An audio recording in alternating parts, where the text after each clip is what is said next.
So in the last video I just mentioned that we had another issue to deal with, and that was the cracked manifold down there, which is there at the moment. Now obviously I've covered that crack up. Let me just show you.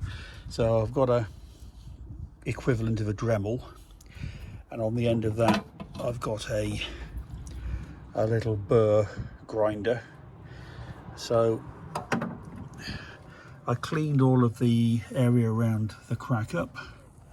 Let's see if we can get that in there better. Yep. And so that's all nice and clean. Then you meant to soak it in water, make sure it's wet. And then this is what we've got. Let me go get it. So this is a Lock Bonzo exhaust system sealant, meant to coat up to 2012 Fahrenheit. I think it's about 1000 centigrade, and that came from Amazon. I'll put the link in the comments if you're interested in it. First of all, just wait and see how successful it is before you buy it. Anyway, so I've put that down there. Now it says you've got to wait for it to dry first of all, and then just run the engine for about 10 minutes. It does say 13 minutes for drying, but because it was fairly wet down there, I'm just going to leave that now until the morning, until it's completely dry, and then we'll run it and see how we get on. But anyway, that's where we're up to with that.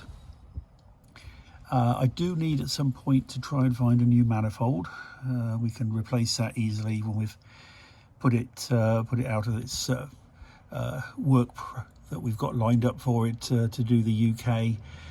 When we come back, it's stamped 547. I imagine it's a fairly common manifold because this is an engine that's been used on multiple vehicles, so we should be able to find one of those reasonably easily.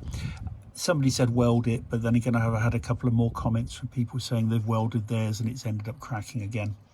So I think I'll just wait until I can find a good replacement. The bolts don't look to be too badly corroded, so with a little bit of dismantling fluid, they should be able to come off okay. But anyway, we'll just leave that to harden off or dry off overnight, and then we'll be back in the morning to give it a start and see how we get on.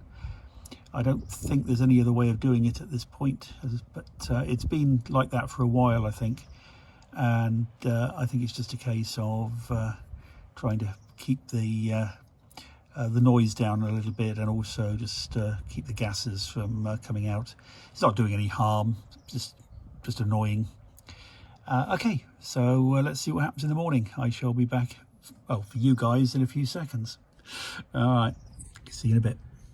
Okay, so it's the next day, and that's the manifold down there. Let's see if I can shade it a little bit. There we go. So that's had overnight to harden. So now I've got to run the engine for 15 minutes. Sorry, yeah, 10 minutes actually. But anyway, enough to get it hot. Got to be very careful to begin with, because I don't want to rev the engine to put too much pressure on it. Otherwise it's just going to open up.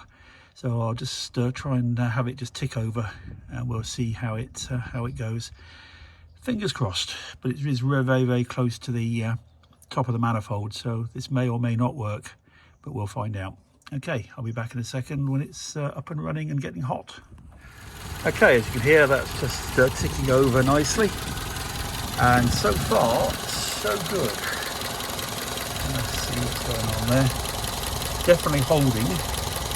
And now I've just got to wait for it to warm up, bake off, and then hopefully that should be good. But what I might do is wait till it cools down again and then give it another layer of a coat.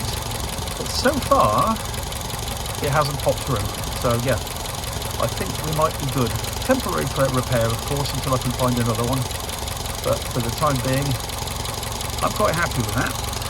But, when we start our long journey across the UK in a couple of weeks' time, I will be documenting it just to see how far we get and whether or not it lasts. So watch out for that episode coming up. Okay, I'll be back in a while to see what it's like when it's all heated up. Okay, so that's been running about 10 minutes now, and the part that I've repaired looks to be doing just fine. It's slowly changing colour to a more of a white rather than a dark grey, but I've got a feeling I still have another little hole somewhere, because as I listened to, I thought it was tappets to begin with, but the more I look at it, I think it's probably just another little leak somewhere else. And I'm just looking right down at the back, let's see there, of the manifold, and I'm just wondering whether that is a crack or just a seam. So anyway, I'm going to switch it off now, let it cool down, and then see if I can get my camera down there, or I actually have a boroscope. I might be able to use that just to see if I've got another little hole somewhere. It's certainly far, far better than it was, but I'm just wondering whether there is actually just another little leak somewhere down there that I can patch up. But yeah, it's running much, much better than it was. Okay, I'll see what it looks like when it's all cooled down. Right, so we're back at the engine and the manifold, and so got a bit of a story now. So this is one of the earliest manifolds they produced. I just checked the VIN number. The VIN on this number, on this van, is 000155, making it one of the earliest vans, probably still on the road, of the Renault Trafic original phase 1, Mark 1, whatever they call it, but the original. Very, very early serial number. And this is one of the earliest manifolds, which is a combined inlet and outlet. So there's the inlet at the top here, and then the exhaust one down there, but it's all one unit. Now, the problem we have is this is called a hotspot manifold.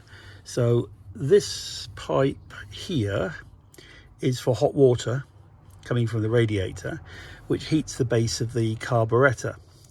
And the problem is that the inlet manifold here is always held around 100 degrees. The exhaust manifold, of course, can run anything to 500-600 degrees when the engine's running under load. And the issue is that that differential temperature on a single piece casting causes the two parts to expand and contract at different rates, and eventually leads to cracking. And they all crack between cylinders 2 and 3. So 1 and 4 are perfectly okay, there's no problem there, but 2 and 3 are where the crack originated. Now, finding one of these is proverbial hen's teeth. Very, very few probably exist, and most of those probably are going to be cracked in the same place. So hopefully this paste will last until well, it'll last over the summer basically, so whilst we can use it. And then we're going to have to get this off and go and get it welded. Now, it's cast iron, so there are various specialist ways of welding cast iron, and one of them is called Metalok stitch welding. And I'm going to go and see if I can find a specialist who can weld this up, because the chances of finding a replacement at all is going to be very, very small. So anyway, it's I've put some more. I found another crack underneath yesterday. It's part of the same crack basically. So I've put some more stuff on there. So I'm going to have to run it for 10 minutes now, just to heat it up to set itself, and we'll see if that lasts. But yeah, that's something we could have done without. But hey, the joys of owning a vehicle that's 42-year-old and pretty unique. I don't think we'll find another one out there anywhere. So that's the challenge we have at the moment. So I'm just going to start her up and just make sure that we've got no more leaks for the time being. So see you soon. So that's the engine now running. Seems to have cured the problem for the time being. It's very, very quiet. Don't hear any more exhaust leaks anywhere. And yeah, I think we've pretty much cured that now, so that'll do for the time being. As I say, when we get back, we'll have a look at seeing if we can get it properly welded up. But for the time being, that's what it is. I'll keep you updated when we start doing our vlog on our trip to the UK. It's coming up in a couple of weeks' time, and we'll see how it progresses and comes along. So thanks for watching. That's an update on the manifold, and hopefully we might have a solution for the immediate problem, and then we can worry about it again later on. Okay, bye for now.